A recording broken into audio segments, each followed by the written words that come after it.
Hi friends, welcome back to Saviraj Kannada vlogs. ನಾನಿವತ್ತು ghee rice ಮಾಡೋದು ಹೇಳ್ಕೊಡೋಣ ಅನ್ಕೊಂಡಿದ್ದೀನಿ. ನಾನಿವತ್ತು ಮಾಡ್ತಿರೋ ghee rice veg kurma, mutton kurma, chicken chops ಯಾವ್ದ್ರ ಜೊತೆಗಾದ್ರೂ ಕಾಂಬಿನೇಷನ್ ಚೆನ್ನಾಗಿರುತ್ತೆ. ಸೊ ಬನ್ನಿ ಇವಾಗ ಗೀ ರೈಸ್ ಮಾಡೋದು ಹೇಗೆ ಅಂತ ನೋಡ್ಕೊಳ್ಳೋಣ. ಸ್ಟವ್ ಮೇಲೆ ಒಂದು ಕುಕ್ಕರ್ ಇಟ್ಕೊಂಡು ಕುಕ್ಕರ್ ಬಿಸಿ ಆದ್ಮೇಲೆ ಒಂದ್ 2 ಟೇಬಲ್ ಸ್ಪೂನ್ ಅಷ್ಟು ತುಪ್ಪ ಸೇರಿಸ್ಕೊಳ್ಳೋಣ.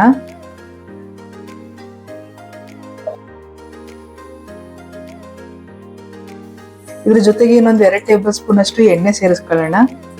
ಗೀ ರೈಸ್ಗೆ ಸ್ವಲ್ಪ ಎಣ್ಣೆ ಜಾಸ್ತಿನೇ ಇರಲಿ. ನಾನಿಲ್ಲಿ 2 ಟೇಬಲ್ ಸ್ಪೂನ್ ಅಷ್ಟು ತುಪ್ಪ, 2 ಟೇಬಲ್ ಸ್ಪೂನ್ ಅಷ್ಟು ಎಣ್ಣೆ ಸೇರಿಸ್ಕೊಂಡಿದ್ದೀನಿ. ಬೇಕು ಅಂದ್ರೆ ನೀವು ತುಪ್ಪದಲ್ಲೇ ಮಾಡ್ಬೋದು. ನಾನಿಲ್ಲಿ ಎಣ್ಣೆ ಮತ್ತೆ ತುಪ್ಪ ಎರಡನ್ನೂ ಯೂಸ್ ಮಾಡಿದ್ದೀನಿ. ಎಣ್ಣೆ ಬಿಸಿ ಆದ್ಮೇಲೆ ಈಗ ಒಗ್ಗರಣೆಗೆ ನಾನಿಲ್ಲಿ ಚಕ್ಕೆ, ಲವಂಗ, ಜಾಪತ್ರೆ, ಅನಾನಸು, ಮರಾಠಿ ಮುಗ್ಗು, 2 ಪಲಾವ್ ಎಲೆ ತಗೊಂಡಿದ್ದೀನಿ, ಏಲಕ್ಕಿ, ಸೋಂಪುಕಾಳು ಮತ್ತೆ ಜೀರಿಗೆ ತಗೊಂಡಿದ್ದೀನಿ. ಈಗ ಇವಿಷ್ಟನ್ನು ಈಗ ಒಗ್ಗರಣೆಗೆ ಹಾಕೊಳ್ಳೋಣ.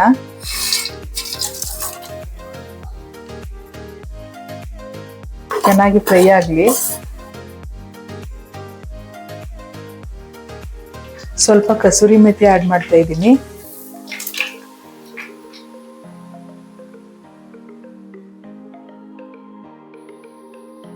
ಈಗ ನಾನಿಲ್ಲಿ ಒಂದು ಮುಷ್ಟಿಯಷ್ಟು ಗೋಡಂಬಿ ಸೇರಿಸ್ಕೊಳ್ತಾ ಇದ್ದೀನಿ.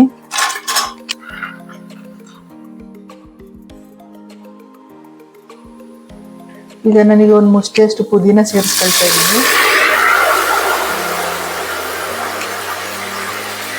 ಸ್ವಲ್ಪ ಸಾಂಬಾರ್ ಸೊಪ್ಪು ಹಾಕತಾ ಇದ್ದೀನಿ.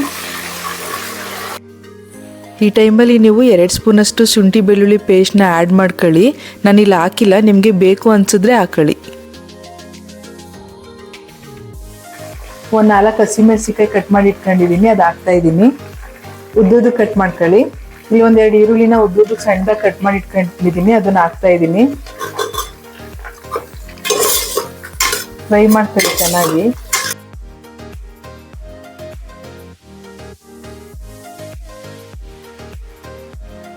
ಈರುಳ್ಳಿ ಚೆನ್ನಾಗಿ ಫ್ರೈ ಆಗೋ ಅಷ್ಟರಲ್ಲಿ ನಾವೀಗ ಕಾಯಿನ ರುಬ್ಕೊ ಬರೋಣ ಬನ್ನಿ.